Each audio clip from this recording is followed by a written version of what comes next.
All right, welcome everybody to Hack Sprint Session 2. Today we're going to be going over the usage of some basic components in React Native, and we'll be doing some demos as well. So here's a link to the slides and a link to the README. Those should have also been posted in the chat. So I'll just leave this here for a little bit.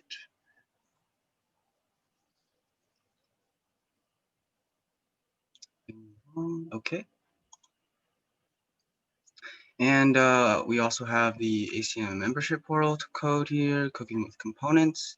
And also, we really appreciate feedback on our workshops. Helps us do better for the future. And it is a valuable part of our process. So we're also encouraging you with this potential of a raffle. So if you want some muns, go ahead and leave some feedback afterwards.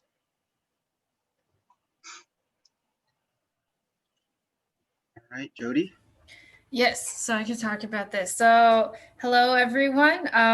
We are actually currently holding applications for another hack event called Hoth. So Hoth stands for Hack Off the Hill. It's a annual hackathon that we normally hold at school by the dorms. However, because we're not at the dorms this year, we're off the hill. It is now called Hack Off the Hill.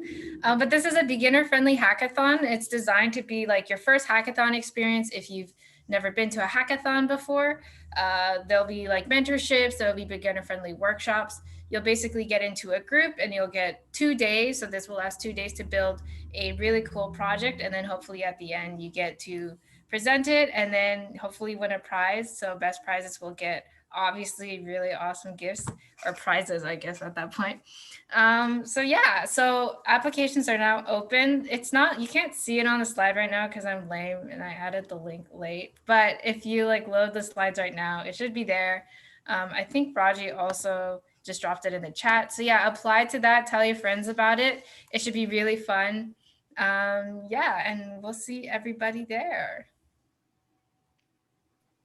Awesome. Thanks, Jody. Okay, we have a couple Hacksprint related announcements as well. If you haven't done so already, please join the Hacksprint Discord server. This is going to be the centralized hub for all things Hacksprint related. For all these recordings, you're going to get access to them over there. You'll be the first one to hear about that. And also, we'll be doing all our group stuff over there.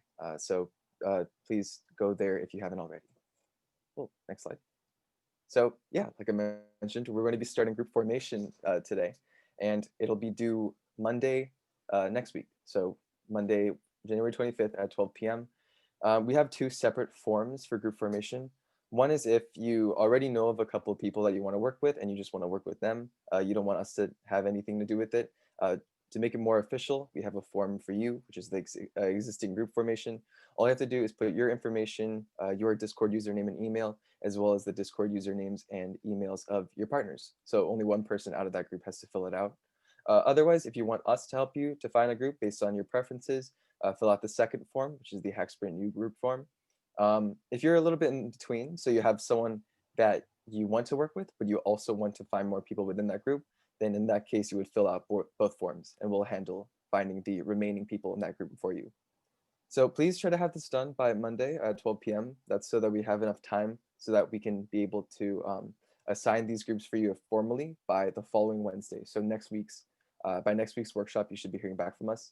And we will be creating group chats for you in the Discord server so that you have a place to communicate with your teammates and come up with an app. Maybe you'll make the next Tinder for cats. We'll see. Yeah, and next slide, please. Okay, so yeah, we will be continuing work sessions. Now that you will have your group, hopefully by next week, these work sessions will be hands-on times for all of you to come in with your questions related to your apps that you're working on, or to ask more questions about these workshops. Maybe there's something that you weren't too sure about and you wanted some more clarification about. This is the perfect time for you to get direct and immediate help with that. So they're every Thursday from 6 to 7 PST at the Hacksprint Discord, and hope to see you there. And with that being said, let me hand it off back to Nari and Miles for this amazing workshop. Awesome. Yeah, thank you so much. So throughout this workshop, there's going to be a lot of content. React Native is thick, to say the least. So if you have any questions at any point, don't be afraid to ask. Either post in the chat or intermittently, we'll like pause and ask if anyone has questions. So you can also ask them then. Mentors will also be answering questions throughout the workshop. So really encourage you to ask questions if you're confused. Also, one small note on code along. Today's workshop is going to involve a lot of demo example coding. We don't need you to, or we don't recommend you code along while, because it might get a bit confusing. You might not actually absorb the information you need to. All the examples I'm going to be going through are going to be in the README, or they are in the README. And all the files, you can look through them at your own time later on, because I have taken the liberty to pre-build some of the code just in the interest of time. So just want to stress that these examples, these demos are really about getting you guys a little bit more familiar with syntax and structure of React Native projects, not so that you can memorize, oh, this is what this does and this is what this does. Also, we will have some set aside time periods for you guys to self-experiment on your own. So no pressure to code along while the workshop's happening, unless you really want to. And then for those activities I was mentioning earlier, the self-experimentation, we recommend you have Expo installed and also a text editor of your choice. I will be using VS Code, so that's linked here. All right. So here's just a basic outline of what we're doing. We're going to go over components, and then the basic ones, how they look with JSX, and then we're going to go some more different types of components called view components, and we're going to talk about style sheets, and we'll end it off on third-party components. So awesome. I will hand it off to Nare now to talk about what components are. Great. Thanks, Miles. So last week we talked about what React Native is and what kind of awesome applications you can create using React Native. So now we want to get into, well, how do we actually build these applications? Well, let's take a look at the Facebook app, which, fun fact, is mostly written using React Native. At this lovely ACM hack Facebook page, which you should totally check out, we have a lot going on here. So let's dissect it a little bit. Next slide. So we have an image at the top of the ACM hack banner. Next slide. We also have some text in the post. Of course, there's text all around as well. Next slide. And we have a large container that contains all of the different images and text throughout the entire application. You can even think of the posts as their own containers as well within this larger container. So we have an idea of what goes into an application, but wouldn't it be convenient if we had these things already in React Native to be able to build it? Well, I have some good news for you. Next slide. So in React Native, we have this awesome thing called components, and they kind of act like building blocks for the content on your screen. You can think of it kind of like this Lego Baby Yoda. Each part, of course, they can go together in any way you want. They can fit together in any way. But when you put them in a certain order, they make up Baby Yoda. So you can do that with the application. We have different kinds of components, but they come together to create a large Baby Yoda. So these components tell the application what exactly is going to be going on in the screen at that, in that position. It's kind of like a blueprint for your application and what kind of objects will be in that place. And as we saw with the Facebook example, several components can be within even just one screen of an application. You can have many going on within the entire application. Next slide. So we saw some things such as text, image, and a container. Well, it's really lucky for us that the React Native devs actually created a package that we can use inside of our code to use these components. They've already made these components for our use. So the container, you can think of it like a blank canvas to put other components inside, and that's what we call a view. So you can use view whenever you need some sort of container to hold other components. Text, of course, you can put any kind of text inside of it, and it will be displayed wherever on the screen you choose to display it. An image similarly works like text. You can put any kind of image inside of the image component, and it will display. And we'll get into the syntax of how to bring these components a little bit later on. But in the links on the slides, you can find a lot more components because there's a lot that the React Native devs have graciously provided for us. Next slide. So this sounds pretty cool, right? We have components and we can put them together to create an application. But how does this actually look inside of our code? Next slide. So importing components essentially means that there's another file that has these components defined, and the React Native devs, for example, have created what view is, what text is, and what image is. And we have to bring them into our file so that our file knows what these are. So how this would look in your code, you would put this above everything else that you use, and you would say import, and in curly braces, you would put what components exactly you want to use. All the basic components in the previous link would be taken from the React Native file. So by doing this, your file will now know what components you want to use in that specific file. These are already pre-built, so you don't have to do anything, and that's why we import it. Next slide. So now that we have the components in our slide, how do we actually use it? Well, last week we talked about what JavaScript is and how to use JavaScript within your code. So of course, we must be using components in JavaScript, right? So we have a variable here, a phrase, and we want to put a text component in here. Seems simple enough, right? Next slide.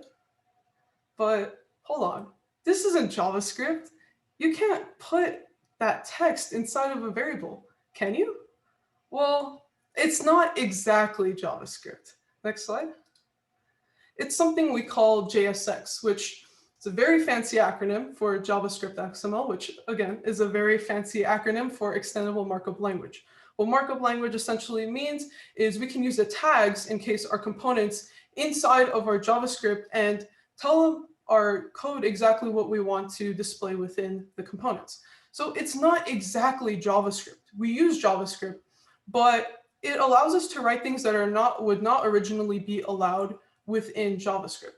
So if you've written in React before, for example, JSX functions in the pretty similar way in that you could put HTML inside of your JavaScript code, but React Native, of course, doesn't use HTML. We have the components that we just learned about. So let's see some examples on the next slide. So of course, this is what we saw earlier. Now that we know we can use this, what this will do is when we call phrase, it will post or display some kind of text that says hack time in any way that we decide to use it. We're allowed to put components inside of JavaScript variables thanks to JSX. Next slide. And of course, you can also use JSX within JavaScript functions as well. So last week we saw what JavaScript functions are and how we can utilize them. Now you can use components inside of those JavaScript functions to display what you want. When you call this hello world function, it will simply just return hello world, and it will display that on the screen, however you decide to use it. Next slide. And this is actually one of my favorite things about JSX, which I find really cool. So let's say you have some sort of name variable called React Native, or called name with React Native inside of it. Well, now I want to display that name variable inside of the phrase, and I will use this in some way and to display on the screen whatever name I put in there is super awesome. Well, I can't just put name is super awesome, right? Because last time we saw that whenever we put some kind of plain text, it just reads it like a normal string and it will display it like that. The curly braces will tell JSX that, hey, these are some JS values that I want to use inside of my code. So now what this will display is React Native is super awesome. And you can utilize this in any way you want to, and we'll see some examples down the line. All right, are there any questions at this time? Let me just look through chat. Okay, looks like the mentors have covered all that, so that's all from me.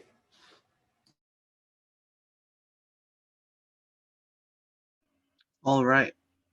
So thank you so much, Nora. Now we're gonna head into a little bit of a demo of all those basic components so you can actually get a feel for what all this looks like when we're actually deving, when we're actually building our application. So I'm gonna go ahead and head over to new desktop. And right now I have VS Code open. Let me know if the font is too small or too big. But this is basically the code that you would get if you ran Expo init. But for if you want to find, I've built a bunch of things beforehand, just in the interest of time. If you want to see where all this code is, you can go to the README and download this starter.zip file. And once you download it, it should look something like this. And you can just go ahead and like unzip that somewhere. Then you can open this in code and you'll have all the files you need. That's just if you want to follow along. Like I said, don't be pressured to code along because I'm going to be going through a lot of stuff throughout all these workshops. Okay. So we can see what Expo kind of gives us, or Expo init kind of gives us by default. And if I wanted to run this application just to see what it looks like so far, we can always do Expo start in the terminal, and then that'll run that. But for now, we see already that they have imported a lot of stuff for us and that they have put some components into here. Okay, and it's just opening the developer console, that's fine. But for now, we're not going to get into all of this. We're just going to look at some of the basic components. So I'm going to go ahead and get rid of some of this stuff and only keep what we need. So I'm just going to get, so I already have text in view. I'm just going to get the image component and then we're ready to begin. Let me also bring up my phone screen so you can see what's going on. So I'm going to go ahead and use my camera to scan this QR code. And this is what you would probably do if you have the Expo client app installed. After you run Expo Start, this will open up with the QR code. You can scan that with your camera, and then the app will open up on your phone. Let me just start screen mirroring so that you guys can see what I'm seeing.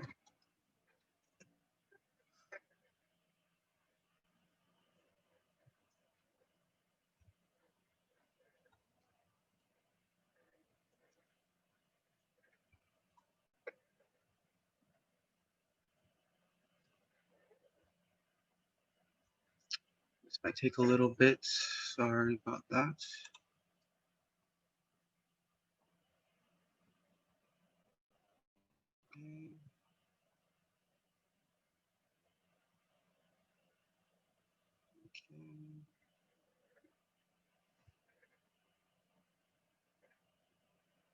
All right, let me know if you can see my phone screen right now on this window, or let me know if you can't, rather. Okay, so right now we see it's not updated yet, so it still has this open up app.js to start working app. For people who are on the app, you can shake your device to open up this menu and just press reload if that ever happens. And it should open up to just be blank because we have nothing in here. Oh, did I save the file? Let me try that again. Sometimes this happens.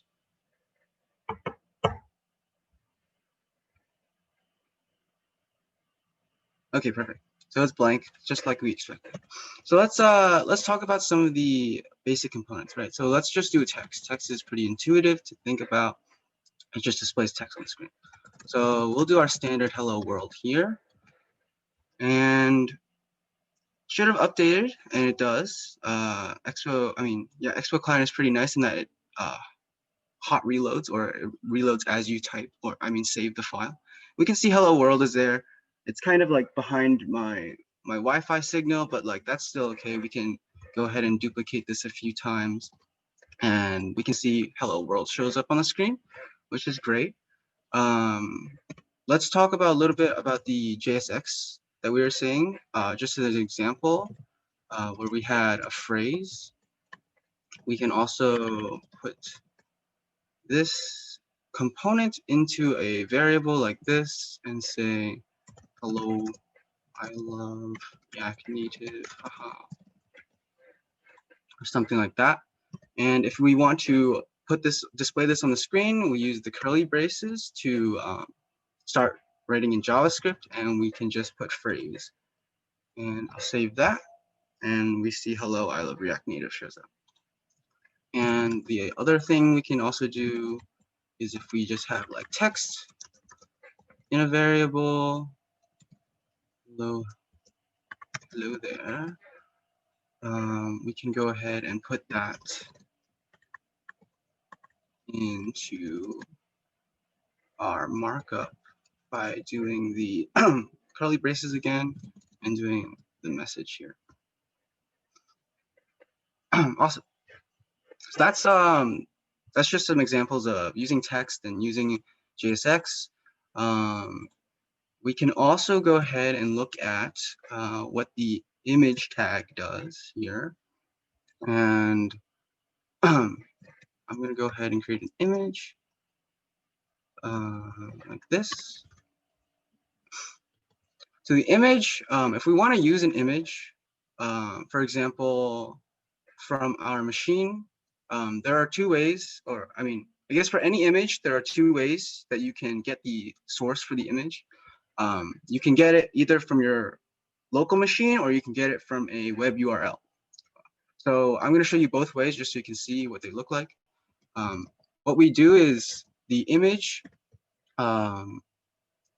takes a property called source, and we can do source equals, and we do curly braces to start doing some JavaScript. And then, whoops. And then inside of those curly braces, if we want to use a local file, so I have a local image here in my images folder, so we can go ahead and use that. All you need to do is type in the statement require, and then inside of these parentheses, you can, oh, what happened? You can, okay, my phone is weird, but okay. You can go ahead and do images slash, or just the path to your image, right? So right now, this image is located in images, and then it's called this. So I just do the relative path like that. And I'll save this. It should load up on the phone. Yeah, and we see it's really, really big. And it's kind of going off the screen. So how do we fix this? We'll just do a temporary fix for now. We're going to use this style property, and we'll see a lot later a little bit more in depth about what the style property does. But for now, we're just going to use it to set the width and the height so that this crazy stuff doesn't happen for now. So I can do this, style equals, and then the curly braces, and then an object with width and height. And then we can go ahead and control the size of this image here. All right, so that's how we put an image in our app that's from our local machine. Let me also show you how we do an image that is online. So we can make another image tag. Let's also do that style thing just so the image is not crazy. And this time, instead of the source being something like require images roasted, blah, blah, blah, we will put source equals, and then just so it's clear, there are two sets of curly braces here, yes. So one is to start writing JavaScript, and one is to denote a JavaScript object. Hopefully you remember a little bit about JavaScript objects from last session. And in this object, we're going to put a property called URI. And then in that property, we just supply the image URI for the online image that we want. So I'll go ahead to go to the browser and let's search something like, I don't know, pizza. Let's find an image of pizza. And this looks good enough. Papa John's, good people. I'm not sponsored, by the way. Whatever. Copy image. Actually, Papa John's might not be, but okay, whatever. So what you do is right click on the image and then you do copy image address. And then you can go back to your application. Go ahead and copy paste into this, and just make sure that it's wrapped by quotes so that it's a string. And then let me open up the app. Once I save that, we have our pizza photo here, looking very low res, but that's okay. So that's the two ways we can put an image in, right? So if it's on local machine, we use this require syntax. If it's online using a URL, we'll use this URI syntax. Any questions so far? I think I need to go to the other window to see the chat, but any questions so far? What's the difference between URI and URL? Honestly, I am not the type of person to ask that. I know URL is more like something that's like a web address. Do you have to put double braces? Yes, you do have to put the double braces if you are doing from the online URI, right? So the first set of braces is to escape markup or start writing in JavaScript. And then the second set is to denote a JavaScript object, right? So this is basically, if you remember, here, let me write it out a little bit just so it's clear. Objects look like, I can assign them to variables and they're denoted by the curly braces. And I can do like properties in here and put values with them. So that's what this is. It's the same thing. This is an object, just doesn't have a variable assigned to it. And it has a property URI, which is the image URI.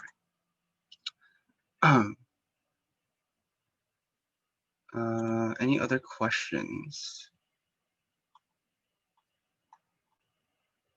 Okay, if not, I will note that this whole thing is wrapped by the view, but just to kind of enforce that views are just like empty containers, I'll wrap this image in a view.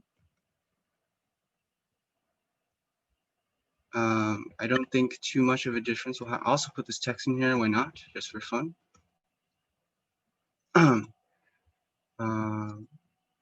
Yeah, so I don't think any difference shows up right now, but later on, these groupings of views are kind of useful if you want to like separate certain content from each other, and we'll get into that as we do more demos.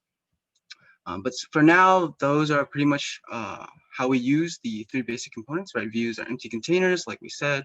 Images, view images, and text just displays text. And remember, really, really important, every time we want to use these components, we have to import them from React Native first. So you see that this is at the top of a file. Just make sure you do that. Otherwise, you'll run into some errors. Okay, so let's keep going with the rest of this content. Yeah, so we're going to talk about views now. And no, not like this view, which although I love Powell, we're not talking about this right now. So what we're actually going to be talking about is views in React Native, right? So we've been talking about basic components so far, but what are views? Views are types of components, just like our default view. That's just most of them are used as just empty containers. We just have some specific views that are created for different purposes. So we're going to take a look today at some of the more basic / important views that we can use in React Native. So the first one I'm going to cover is called the safe area view. It's a good alternative to the view component. At least we use it for the outermost view component usually. And just like a view component, it is, let me get my pointer. It is an empty container, so we can put other components inside of it. The difference between a safe area view and a regular view is that safe area view keeps its content inside of the quote unquote safe area. Now, what is a safe area? You might be asking. So as we can see here, hopefully this image kind of illustrates that the safe area is any of this green highlighted space on your phone screen. And anything excluding the status bar, like your time, your battery life, stuff like that. Headers, as you can see here. And then on newer iPhones, it's also this little space down here where you're supposed to like swipe instead of, I don't know how it works, I'm a boomer, but whatever. And the reason why we use a safe area, we kind of saw it in the demo beforehand, where we don't really want content to overlap with stuff in like a status bar or anything like that. Otherwise, we get issues like this, where this content is literally behind this notch on the iPhone, so you cannot even see it. So using the safe area view keeps everything inside of our safe area, make sure nothing is going where we don't want it to go. All right, so this is why we would like to use safe area. One note about safe area view, it is not supported on Android yet, so RIP Android, but we still recommend you use it. All right, we'll do a little bite-sized demo here of safe area view just to show you. So remember how we have one of these hello worlds inside of my status bar here, and we're like, what the heck is that? How do we make this a safe area view instead? So first of all, like almost every component in React Native, or I think every component in React Native, we need to import it. So we'll import safe area view from React Native. So now we have access to it. And what we'll just do, we'll go ahead and replace this outermost view, right? So this view kind of wraps the rest of the content. And as long as the outermost view is a safe area, that means everything inside of it must also be in the safe area, right? So we'll go ahead and replace this with a safe area view. If I can spell. Safe area view. We'll go ahead and save that. And we see magic. Oh my gosh. Now our hello worlds are not over my Wi-Fi status bar or anything like that. And everything looks hunky-dory. I mean, still kind of ugly just because we don't have anything in here, but you know, it's hunky-dory. Okay. Like I said, it's a bite-sized demo. So, but does anybody have questions about safe area view or why we use it? Oh, there is a question about what is a view exactly. Right. So let me go back a few slides. Bing, bing, bing, bing. Right. So everything in React Native is a component. I don't want to get you confused with views versus components because every type of thing that we're using here is a type of component in React Native. Views are just one class of those components, right? So we always use views, or mostly use views, as just empty containers or empty canvases, and they just are used to put other components into, basically. Right, so it's usually like something where if you want to group a bunch of components together, you would wrap them into a view. In our case, when we use safe area view, when we use safe area view, we want to wrap the entire app in something, and this safe area view is specifically designed so that things stay inside of our safe area. So that's why we're using it there. Hopefully that clears some stuff up. Any other questions? I'll check chat really quick again. So if you are from HTML background, yes, you can think of view kind of like a div. It doesn't have some of the properties are not the same, but if that analogy works for you, then yes. Okay, we'll move on now. Let me go back to where we were. All right, so next we're going to talk about what's called a scroll view. And if I go back to our demo really quickly, and what I'm going to do for a second here, I'm going to duplicate a bunch of these images so that we have a bunch of them. And you'll notice eventually the content goes off your screen. So intuitively, you want to scroll to see the rest of it. And I know you can't see it directly, but I am trying to scroll on my phone and nothing is happening. And that's because we don't have scrolling enabled by default on your screens. So we have something called a scroll view, which is used to show lists and components, and also, wow, enables scrolling. But hold on, wait a minute. a list. So I don't think we've talked about how to represent things in lists in JavaScript before. So what the heck are we even doing here? I think there might have been a mistake. Let's take a quick detour, right? So we need to talk about arrays before we talk about scroll view, right? So it's gonna be a pretty pog little detour here. Can I get a pog Eugene in the Discord if you're in the Discord right now? Okay, quick detour arrays. So what are arrays in JavaScript? So arrays are just collections of values. Technically, we say they're stored sequentially, but you don't have to worry about that too much. So each item inside of an array, I'm going to refer to it as an element. So don't get confused if I start saying element out of nowhere. I'm not talking about the periodic table. I'm talking about the items in an array. And why are arrays useful? Obviously, if we want to store a large amount of data, it's easier to do that in one single array rather than like 10,000 different variables, right? So we'll use arrays to store lots of values. Here's just some examples on the syntax of creating arrays. So we denote arrays using these square brackets here. And so what we can do is, this is an empty array. We can also put numbers into our array. We just need to separate each item by a comma to put multiple elements in. We can also put strings in the array, and we can even put different values of different types. Here's a number, here's a string, here's a Boolean, here's another number. So that is also allowed in JavaScript. Here's some basic array operations. I'm not really going to go into these too much. Don't worry about memorizing them either. Docs are your friend. Google is your friend. You can always look these things up. But just a small rundown, array.length gives you the number of elements in an array. Push will let you put a new value into the array at the end. And pop will remove the last element from the array. Okay, any questions before I move on to the map function? I don't see any question. Okay, lit. All right, so the map function. If you don't know about arrays, or if you don't know about the map function, please pay attention now. This is a really important part of React Native dev in general, or React dev in general, actually.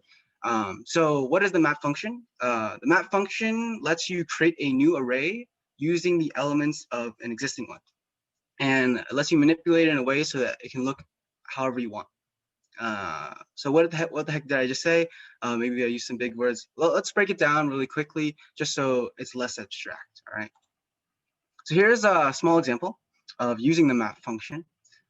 So just to go over really quickly, we have our names. We have a variable called names, and we're assigning an array to it. So has Eugene, Miles, and Nare, all the workshop teachers so far. And we're also creating a new array called greetings using the map function. Don't worry, we will go into the syntax more deeper after this slide. And then after that, we just print out the array, the new array.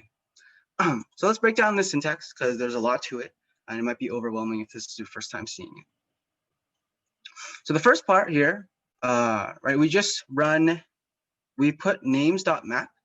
And names.map just indicates that we want to apply the map function on the names array. So our array of Eugene, Miles, and Nare, we want to use the map function on it, right? And this map function, it takes an argument. It takes one argument, takes a function, right? So this is our arrow syntax for function. We put our parentheses, an argument, and then the arrow.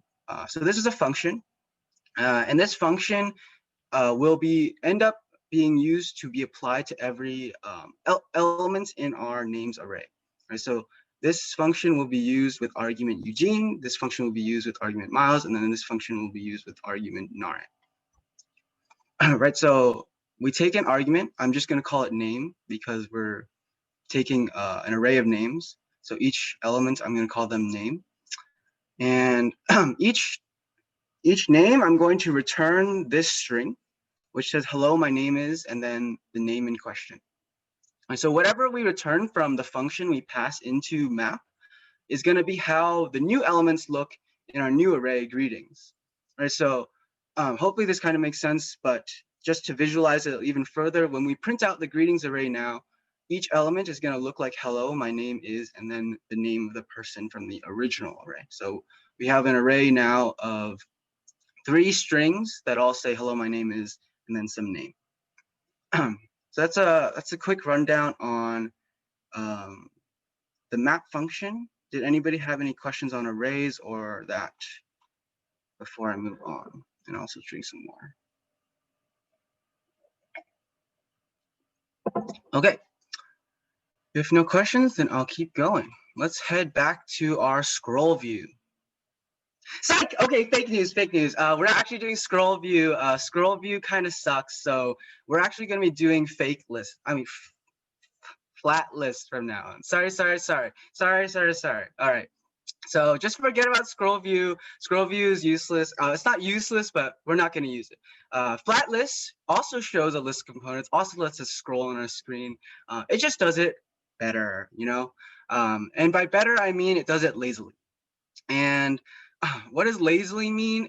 It means that in contrast to a scroll view takes a list of components and will try to load them all on your screen at the same time. You can see how this might be problematic if you have, like, I don't know, 100 components you want to render or you want to put into your scroll view, and it tries to load them all at the same time. Sounds like a dial-up speeds kind of thing. All right, so flat list is lazy and it'll only load things that you can actually see on your screen. And while you scroll through them, it'll load the rest. Right, so flat list is much better. We're just going to stick with flat list. Please forget about scroll view. It's fake news. All right, so we'll get into a demo now using this idea of flat list. Let me check the chat for questions before I do that. Okay, no questions. People are just sad about scroll view, I guess, or scared. Scared. Okay. So I'm gonna head back to my starter code here, and I've taken the liberty to pre-build some of this code. So I'm gonna go over to this file here, copy that, and paste it into our app.js file. And just to break down what I built beforehand, I have a recipes array here, and this array has a bunch of objects in it, right? So you can store any type of value in an array, including objects. So I have a bunch of objects in this array. Each object corresponds basically to a food item. They're not full recipes, but it corresponds to a food item. And each one has a title for the food item, a cooking time for the food item, and then I also have an image URI for all of them as well. So we're going to take this data, right, this array of data, and we're going to transform it into components so that we can show them on the screen. Right, so talk about coincidence, we're going to be using the map function. Wow. So we're going to map data to components. And just for the sake of example, I will show you how to use scroll view, but please erase it from your memory after I show you. Okay, so what we can do to map our data to components is we can make a new array. We want to render recipes, so I'll make this the name of our array. And we're going to take our recipes array and we're going to apply the map function, right? So recipes.map. And then inside the map function, we pass in a function as an argument. So I'm going to do each function. The function takes a recipe and it returns components of how I want each recipe to look like. All right, so what do I want them all to look like? Well, I know I have I know I want them all to be grouped.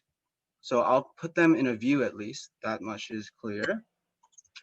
We have a title, we have a cook time, and we also have an image, right? So let's put an image here, and image caption kind of format makes sense to me. Oh, that's not how you use an image. And we'll make this source of this image the image URI in each recipe. So we can do the web URI format for getting in an image. So we'll do URI here. And then we will, since recipe here refers to one of the recipe objects in my array, I can go ahead and say recipe.image URI.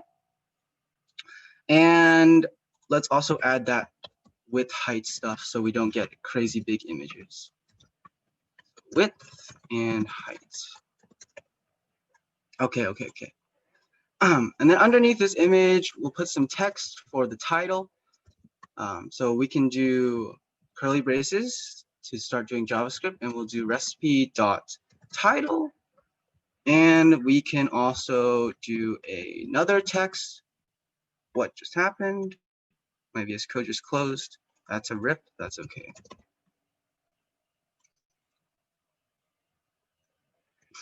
Not sure why that happened, but it's no problem.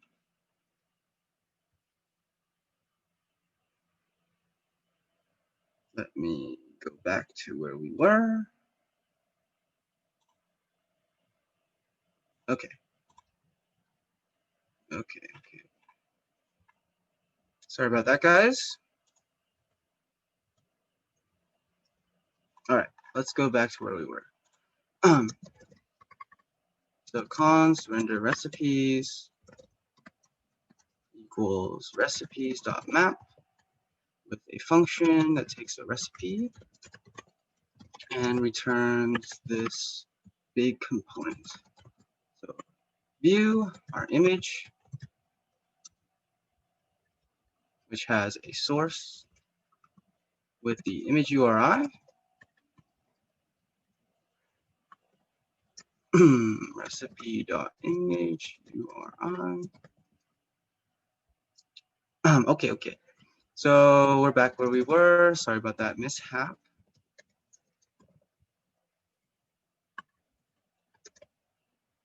Okay. So I was just about to add another text component, but this text component was going to have the cook time, right? So we also have cook time, so we would like to show the cook time as well. So we can do recipe.title, and we also want, this time we want to label the cook time. It would not make much sense to just put 15 minutes with no context. So I'm gonna put a label before we put our recipe.cook time. Perfect. All right, let me go ahead and save this for now so we don't lose our progress again. And yeah, so now we want to render this data or this list of components onto the screen. And like I said, for the sake of example, I will show you how we do it in scroll view because it's a little easier than flat list. All you do is wrap whatever you want to show. So this is our list of components. It's in render recipes. So we can wrap that in a scroll view component, or the tags, I mean.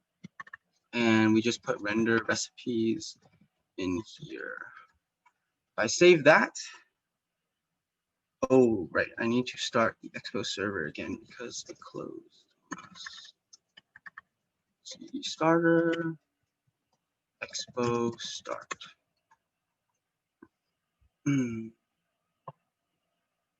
Then let me close this. Yeah, okay. And we just need to scan this QR code again on my phone so you can see what's going on once it pops up. Sorry about those technical difficulties, guys. Not sure why VS Code closed all of a sudden. Okay, perfect.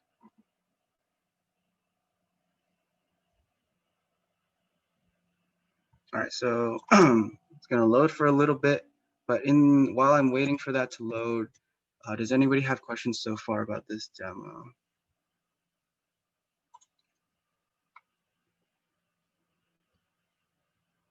Yeah, so just a clarification on what I'm doing with render recipes here. So remember the map function. Oops, sorry about that. Remember the map function returns a new array using an existing array. Right, so I'm using the recipes array, which has all this data, but it doesn't look like anything.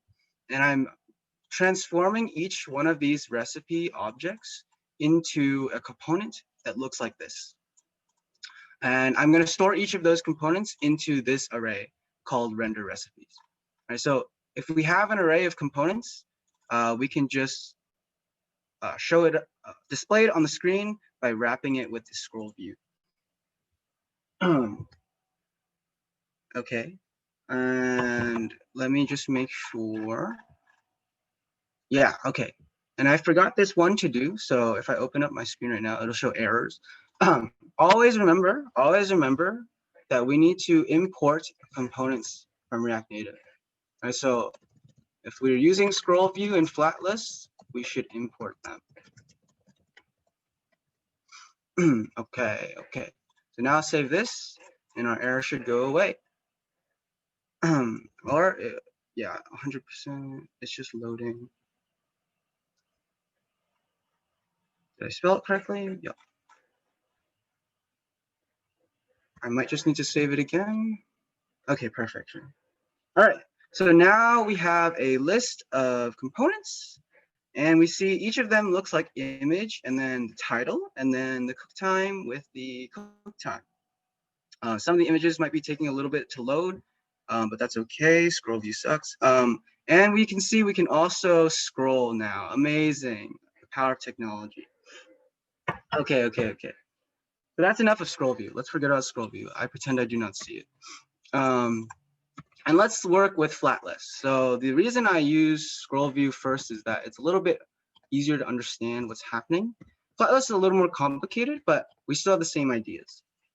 And so flat list will take a property called data. And inside of this, we want to give it the raw data, like the recipes array that I created. So inside of here is the data we want to end up rendering as components, right? And it also has another property that we say is called render item. And in this is a little bit complicated, but we'll break it down, right? So render item takes a function with arguments that's an object. And you return from this the same thing you would from a map function, how you want the data to look. So I'll just go ahead and copy paste this pretty much. So I want all my data from my recipes to look like this. But there's one small difference here, hopefully you've caught it, is that I'm not taking a recipe object, I'm taking just this random object. And the way flat list handles this is that inside of this object is a field, or it's a, what's it called? It's a property called item. And inside of that item is each item in your array. Right, so instead of just doing straight up recipe, I have to replace this with object.item. And that's the same thing as our recipe from when we were using the map function. Right, so we'll replace each of these with object.item. This is just a convention, or I guess this is just how they implemented it using flat lists. So we just need to make sure we change that small thing. All right, so just again to reiterate, just to make it clear, the data you want to transform goes in here, and then how you want to transform it is passed in here. All right, and we can see if I go ahead and save this, it'll reload, and it looks like nothing's changed, and that's fine, because when you don't have too many components, flat list scroll view, there's no visual difference, right? But this is how we use a flat list. Any questions about that? I think I have to go here to see the chat. So, wow, scroll views looks so nice. I can't wait to use it. No, purge from your memory. Okay. Well, if no questions, then we'll go back to the slides. And okay, so we're gonna head into a little break time, but also this is some time that we want to kind of set aside for you guys to kind of experiment with components on your own. We'll take, how long is good? Maybe 10 minutes, come back at 7:10 PT.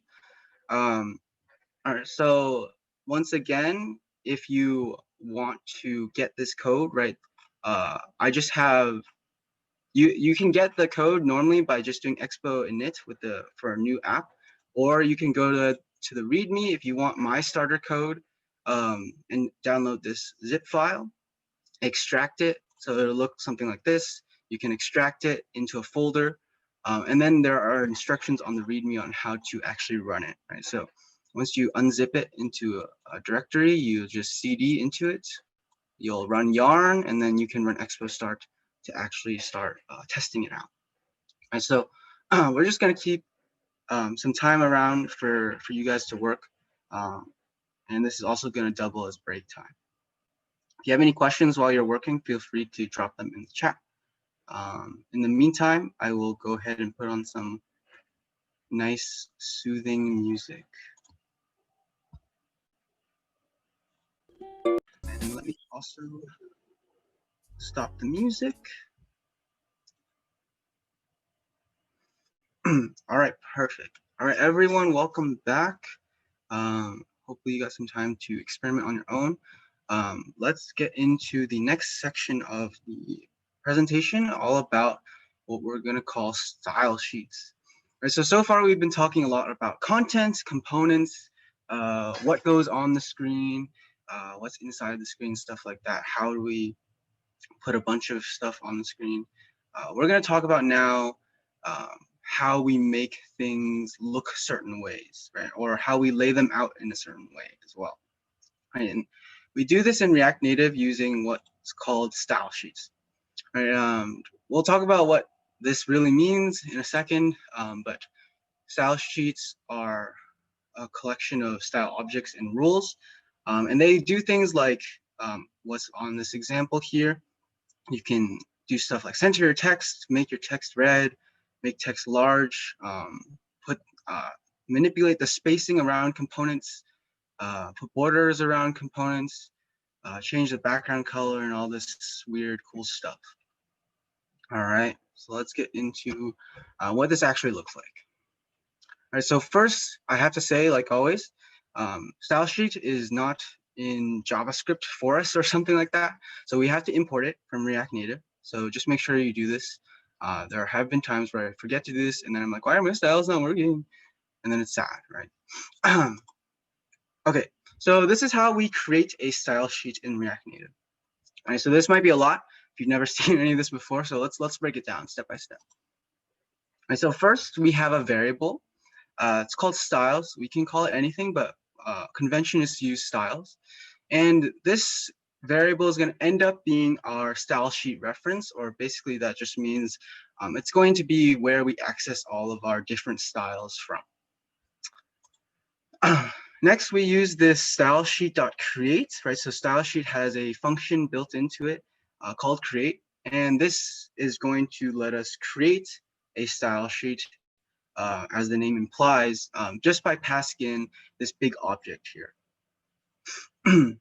And what's in this object is a bunch of properties, right? So any object has just a bunch of properties, but these properties, they're going to represent the name of our sets of style rules, right? So maybe a good name for that, or a good way to think about them, they're like named styles, right? So I have a bunch of style rules, which we'll get into what that means, and I am going to associate them with this name. And we can have as many of these as well. We just need to separate them by commas, right? So here's just a quick example. We only have one named style. It's called container. And then inside of here are going to be a set of style rules. Basically, a style rule for any component, we have a bunch of characteristics about that component that we may or may not want to change or manipulate. And a style rule basically tells the component which which characteristic we want to change about it and how we want to change it. And so here we have a style property called a background color, and we want to change that background color to the value pink. Right, so this basically means I have a name style called container, which just sets background colors of components to pink. right? And then that's all wrapped up in our style sheet reference here, which is just represented by this styles variable. So any questions before I guess about the syntax before I move on?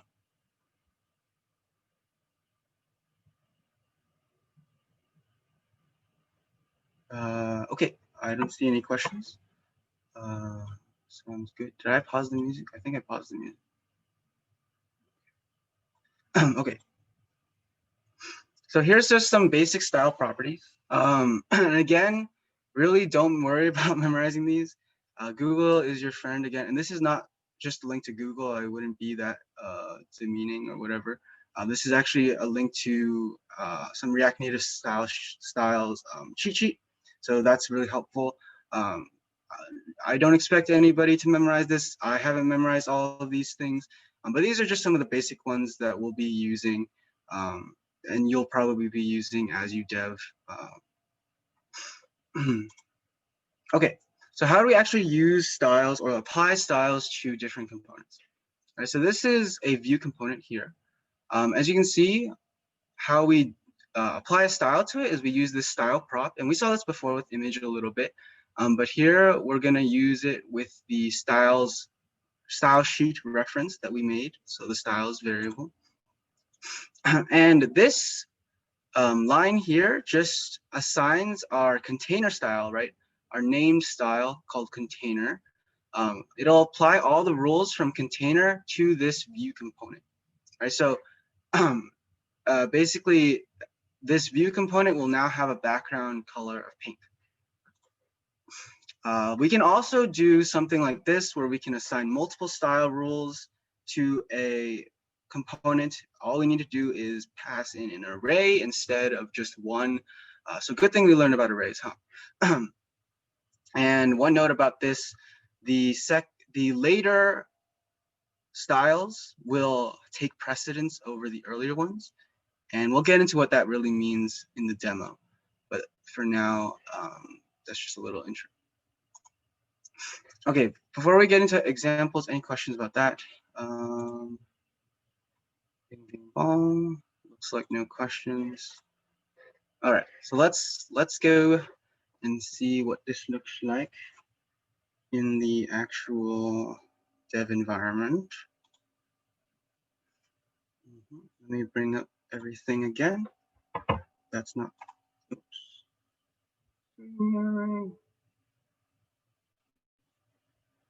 Okay, anyway, I guess while I set this up, I will bring up the file that's relevant for us. So I've pre-built again something so that just in the interest of time into this basic style sheets file. So I'm going to copy all the content in here and replace app.js with that. And I'll just give a quick rundown of what everything in here is. Right, so we just have a bunch of text here in a view. We also have some images here as well. And we're gonna be experimenting around with this with different styles, just so you can get a feel for what it looks like to apply styles to things and stuff like that. All right, so we can see that in on my phone now. Right now, everything is unstyled. But let's go ahead and make all these styles a reality, right? So first thing, always import the style sheet from React Native, right? Otherwise it will complain and be like, there's no style sheets, doesn't exist. Okay, so now we also want to create our style sheet reference. And so we'll go ahead and do const styles equals style sheet dot create. And then remember, we put into this function an object. So I use the curly braces to denote that I'm putting an object in. And I'm going to name our styles, right? So the first thing here just says make this text red. So red is dangerous. Let's make a style called danger. And to set text color, we can use the color style property, and we can just say red. in quotes. And then now that I have this dangerous style, we'll go to the component I want to style, and we will add the style prop to the property, and we'll do style.equals styles.danger. If I save that, we can see, wow, wow, wow, oh my gosh, it's red. That's crazy, dude. Okay, the next one says make this text large. Okay, so we'll make a new style here, a new name style. I'll say chunk because chunk is large. And to change the font size, you can do font size as the style property, and then you just put a number here. So 40 is a good number. We'll try 40. And also, if I want it to be chunky, I can also do something called make everything uppercase using what's called text transform. And you can do a number of things with this, and VS Code is really helpful, and that shows you everything you can do with this. But we want to make it uppercase, right? So we'll go ahead and do that. We'll save that. Nothing happens when I save it, obviously because we need to apply the style by adding this style prop. All right, so we'll do styles equals styles.chunk. And now the text is large. Amazing. Maybe not that big because I want to keep it on one line. That's good enough. Okay, the next one says put space around this text. So we can do more than just change how text looks. We can also change how components on our screen are spaced. We use two key kind of properties to do that. Let me show you one of them. So I'll say this is going to be called text box because I'm going to put a box around the text. And one of them is called padding. And padding, if you saw on the slides, it just kind of adds space to how much space the component takes up. And I can kind of illustrate this a little bit better once we actually put the style on it. So styles.textbox. And now you can see, oh, maybe 10 is too small. Let me make it a little bigger. Okay, so now you should be able to see in my phone screen here, there's a lot of space around this text. And what really happened here, let me get the pen to annotate. What really happened here is that normally the text component only takes up as much space as it needs, really. So it'll be like that. When I add padding, I am going to add to how much space it takes up. So now it takes up like this much space. And that 30 corresponds directly to how much space it took up. So that's what padding is doing. Hopefully that makes sense. Okay. Let me get out of this annotation mode. Perfect. All right, so next, okay, so now we have the opportunity to kind of apply multiple styles to one component. So let's go ahead and do that. So remember, if I want to put multiple styles onto a component, we just need to use an array. So we'll use the square brackets, and we'll do styles.red, or actually danger, right? So danger, and a comma, and I also want it to be large, so styles.chunk. And we'll save that, and now it should refresh. If it doesn't refresh, we'll make it refresh. Reload.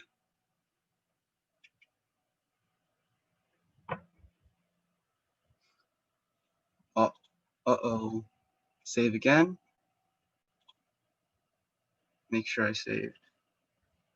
And then reload again. Sometimes this happens. React Native is fun like that.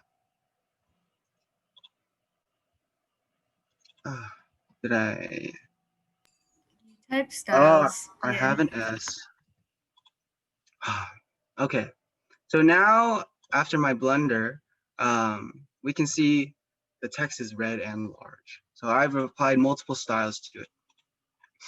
Okay, so the next one says large, then lowercase. And here, I'm just going to talk a little bit quickly about the precedence order that I mentioned earlier. So let's make a new style called lowercase.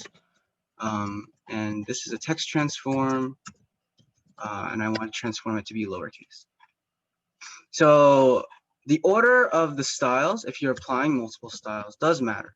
So let's go ahead and do large then lowercase. So styles.chunk and styles.lowercase. Okay, so if we can see that large then lowercase makes the text lowercase, but it's still large. So the chunk styles happen, but then the lowercase styles override the uppercase from chunk. So that's why I said that the later styles in the array take precedence, right? So we can, just to show you the other way around, we'll put lowercase first, and then we'll put styles.chunk. And now we can see lowercase isn't happening at all. It's just being overridden by chunk, which has large text and the uppercase text. So hopefully that makes sense. Okay, I'm just gonna do a quick few run-throughs on a few more styles so that we can get back to the slides. Like I said, this is just to give you a feel for what it looks like. I don't expect you to memorize or like be taking notes about this type of stuff. So let's make another one. The next one says, let's put a border around this box. So I'll just show you border box stuff before we move on. So we can put borders on our components by doing a combination of a few components. First one is called border width. This just controls how thick your border is. So if I just want it to be a little bit thick, I'll do 3 or something like that. And we can also control the border color, and I'll just do like blue for now. There are other things you can do with border, but like I said, they're all in the docs, so I don't think it's worthwhile to go over them right now. And we'll apply this to this view, right? So this view contains our boba image, and it also contains this text. So I'll apply a style to our view the same way we apply to any component using the style property, and we want our border box here. Awesome, cool. So now there's a border around this box, and you can actually see how much space it takes up. Let me just illustrate that idea with padding again, how it takes up more space if you add padding. So now you see the border is still there, but there's a little bit more space between the content and the border. And then the other spacing property that we haven't talked about yet is called margin. And let me just illustrate what margin does by putting in a value here. Okay, so hopefully you see margin. On the slides, I explained it as the space between components. So you see padding is still inside, applies to what's inside of this border, but margin applies to stuff outside of this border. So that's the difference between the two, because normally people get confused. So I just want to make that clear, that margin is like the space between, padding is like the actual space the component takes up. Hopefully that's clear. Okay, but we successfully put a border around this box, so I won't bother going into more detail on this stuff, but you can always see it in the docs that I linked in the slides. So let's get back to our slides. Did anybody have questions before I go to the next topic? Oh, someone had a. Can you do that JavaScript invoking with style sheets as well? Could I have a variable var and set padding var or something? You could do something, I'm not sure if I fully understand the question, but you could do something like let padding equal 10. And then I guess or actually here, I'll put height because it's relevant. So I'll put height here, and then you could do something like instead of 100, I could use height, which is the variable height. And then it'll make my image really small because the height is only 10. So that is something you can do. We don't normally combine it with stuff that inside of our style object. But if you are doing something like this, which is an inline style, we call it, then you can do that if you want. Hopefully that answers your question.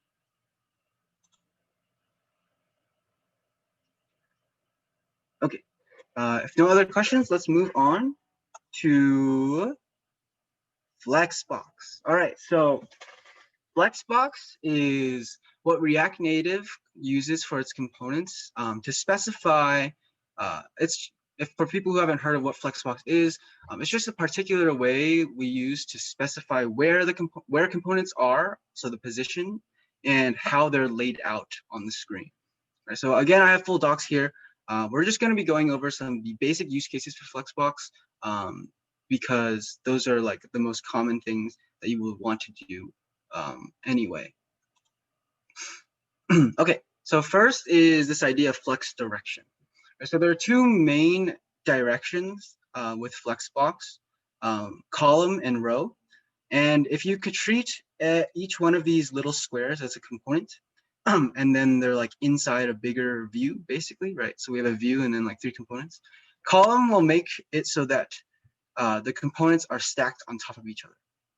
And row will make it so that the components are in a row side by side.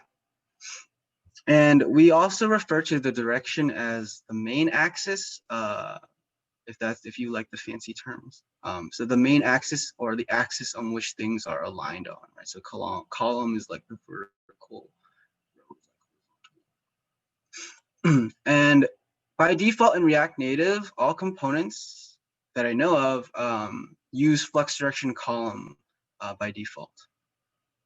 So that's why in our demo so far, everything has been stacked on top of each other.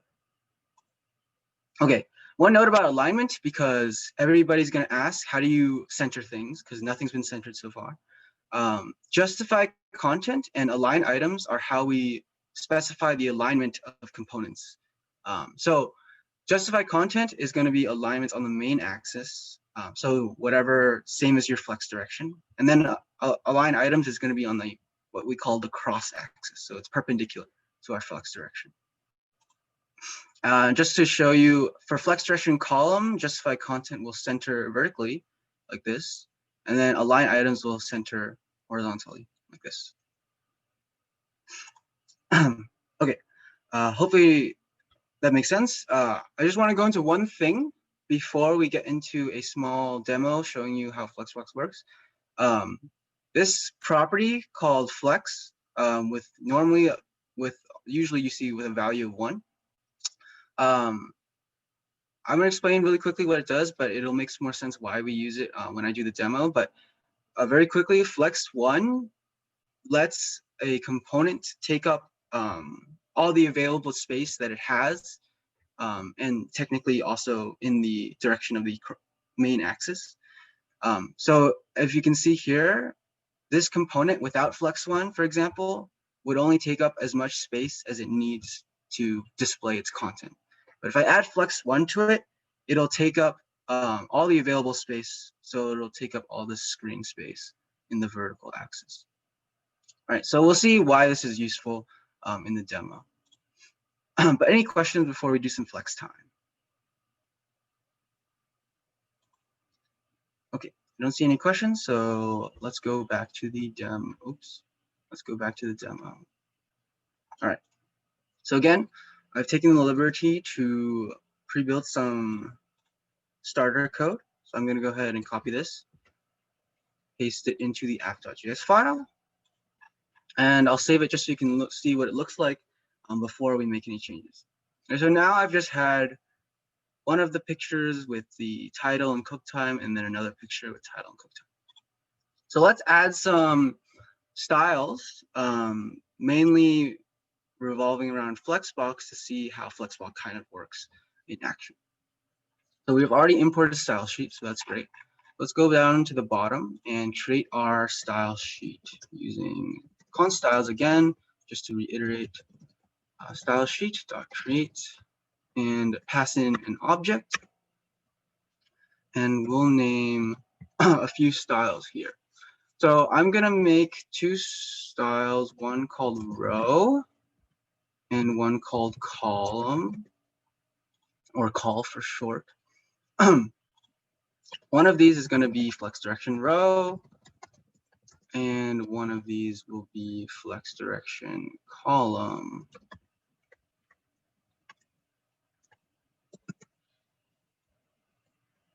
Okay. So now that we have those, what do we apply the flexbox styles to normally? Is we want to apply it to the parent component, right? Whatever is, whatever contains all the components we want to lay out in a specific way.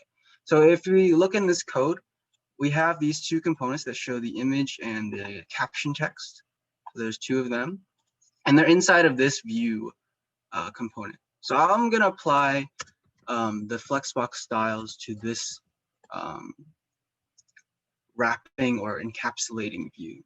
So I'll put styles.row because right now it is already column by default. So I'll show you what row looks like really quick. All right, so now you can see that the two components are side by side, and that's what flex direction row does for us. Let me go ahead and reduce this length of this so that it's a little bit nicer. But okay, so that's what flex direction row does. And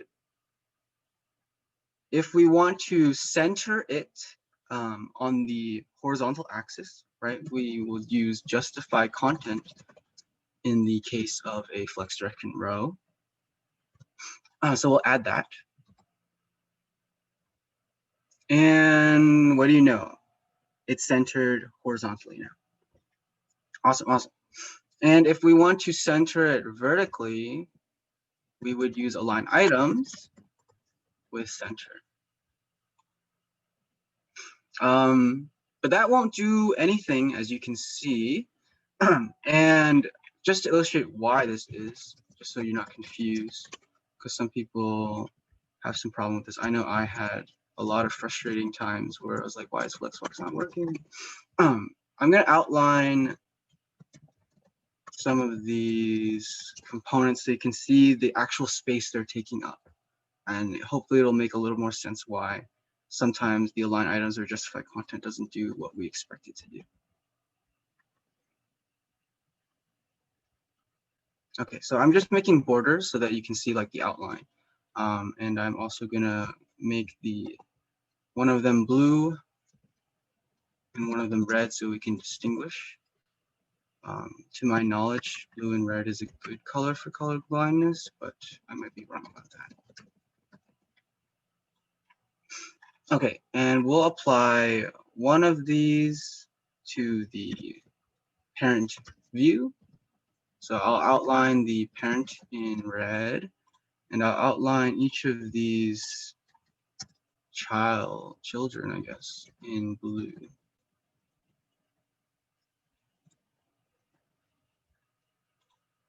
Okay, so as we can see here, the parent component only takes up this amount of space on the screen. So it kind of makes sense why align item center, which is supposed to vertically align, doesn't do anything because it is vertically aligned center. There's just like no other space. Right, so that still makes sense. If we wanted it to actually make a difference, we could add a height to this row.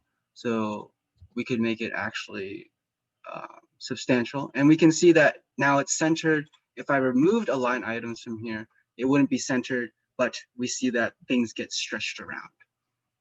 Right, and just to reiterate, justify content is the horizontal centering. So if I get rid of that, it'll no longer be centered inside of this row. So hopefully that makes sense. Let's do some examples with column flex direction so we also understand how that works. So let me get rid of this row and let me put col instead. Okay, so now you can see that these two components are stacked on top of each other. And you also see that this parent component, the parent view, only takes up this amount of space. So we would expect justify content to not do anything because they are vertically centered. There's no other space to vertically center them in. So how do we fix this? Normally we do want then when we say like vertically aligned center, we mean like the center of the whole screen. How do we fix this issue? So what we have to do is make the parent container take up more space. And remember, we learned about a specific thing that lets us do that, which was flex1. So let me do two things. Let me add let me add a style here that's like full space, I guess. Full space makes sense. And inside of there, I'll just do flex1. And that's the only thing I really want to do. And first, we have to apply it to the big upper safe area view so that it takes up the full space. So we can do styles dot full space. And then we also want to, okay, so if we save that, nothing should change. But we also want to apply it to the container that contains these two components. So we'll do styles dot full space here. And then, wow, okay, so now the parent component outlined in red takes up the whole screen because we applied flex1. So now it takes up all the available space. And we can see justify content is doing something to these two components. It's putting them in the center of that screen. And just to show you what align items would do in this situation with center, now they're all in the center. So the components kind of shrink. But that's the basics of Flexbox and stuff like, and how we use it to lay stuff out. You can even add flex1 to like these small, oh wait. Actually, sorry, I don't know where I was going with that. But hopefully that all makes sense how we base the basics of using Flexbox to lay stuff out. Any questions before we keep going? Okay, looks like everybody's pretty good.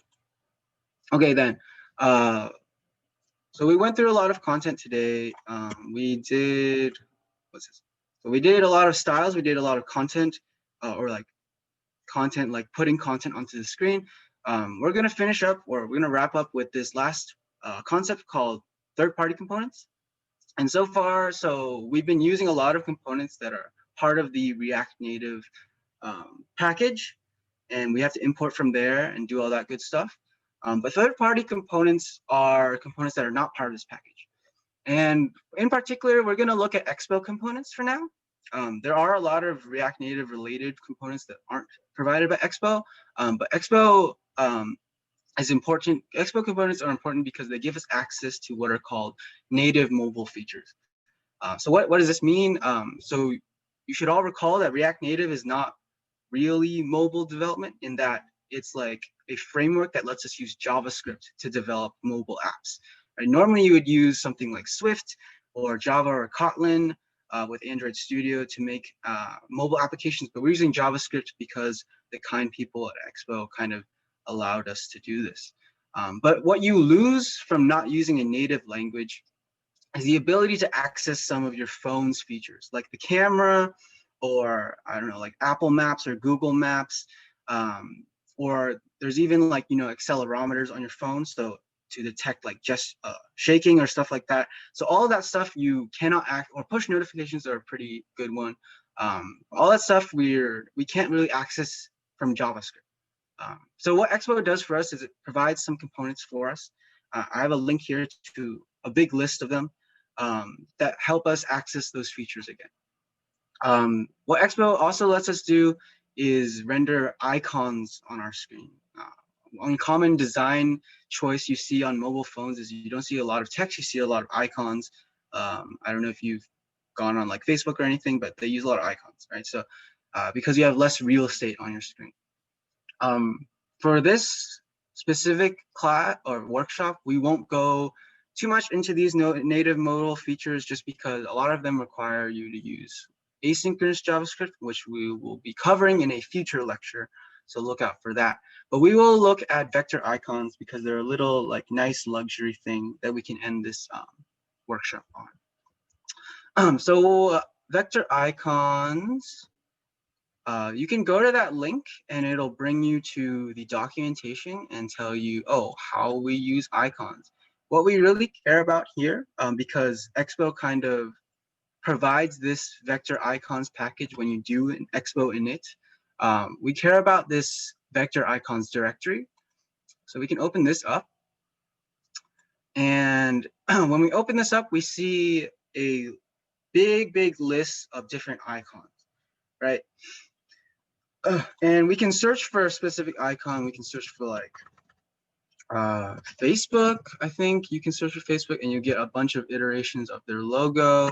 You can search for, I do know what's another thing, like a computer, and you'll get some computer icons. So this is really useful for all the icons. And if you ever want to know how to use one, you just click on it. And then it tells you what you need to import.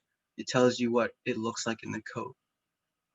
So let's apply this to our demo or a demo so you can see what it looks like in action.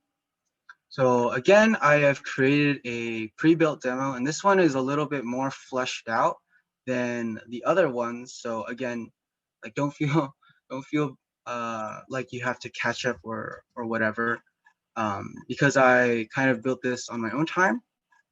So you can see there's a lot of stuff in here. I'm just going to go ahead and save it so you can see what it looks like in the end product. So again, we brought back our recipes list, or I mean our recipes array, and it has also description now. Oops, this should be different. Let me go back to final files. Let me copy paste again. Okay, let me see. All right, so now each item also has a description, and also you can see they're styled much nicer. They're in these nice little like cards, I guess you could call them, and we can scroll through that really nicely. Oops. Okay. So what we want to do to this, although I guess it got kind of spoiled, I don't know why that happened. Is we want to add some icons to this just to spruce it up a little, right? So I'm not satisfied with how it looks. I want to add some icons to add some, I don't know, professionalism or something like that. So what we can do, what I want to do anyway, is I want to put a clock next to this cook time to indicate the type of data that it represents. So we're gonna go ahead and put on a search for a clock icon, and we can pick any of these. We'll just click on one randomly, and it tells you what to do. So you can go ahead and import this class of icon components, so font awesome 5 from expo/vector icons. So we go ahead and copy that, and we'll add it to the top of our file. Save that, and then oops. And then to render the component, it says we can use this tag. So we'll go ahead and copy that as well. And we'll put it where it's relevant. All right, so in this little demo here, I'm using a flat list with the data recipes, and it renders components that look like this. All right, it has a bunch of styles attached to it. What we're looking for is the cook time, which we can see right here. And I just want to add the icon right there. I don't want it to be color black. I want it to be color orange. And I will change the size to be a little bit smaller because I think it'll be, yeah, way too big. So we'll change the size to like 12. All right, and so now we have our clock icon on every single item in this list of components.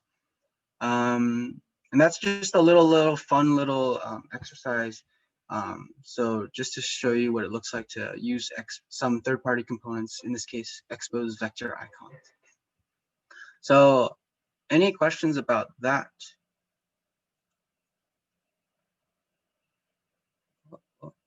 Some questions about Flexbox. Hope, I think mentors kind of answered them. Okay, so yeah, we did that. So that's the end, at least for the main part of this teaching part, I guess. Like I mentioned before, we're gonna have some cooking time part 2. So now that you know about styles and layouts, whatever you were working on before, you can also experiment with changing up the presentation, how it looks, making it look pretty. All right, and at this time, we're also gonna open some breakout rooms, but we're not gonna make you go to them or whatever. Don't worry, I know it's not the safe area. But we are opening them up, so if you need help, feel free to speak up, and then a mentor will go ahead and tell you to join a specific breakout room so you can get some one-on-one time with them while you're working through your own little project. Other than that, you know, if you are leaving early, please fill out our feedback form. I know it's like 52, so early is like not that early, but please fill out our feedback form. We really appreciate it, and you also have a chance to win some Amazon gift cards in a raffle. But other than that, we are pretty much done for the teaching section. If you still have questions, feel free to keep asking them. And if you want one-on-one time, feel free to speak up. I will open some breakout rooms right now. Bing, bing, bong. Breakout room.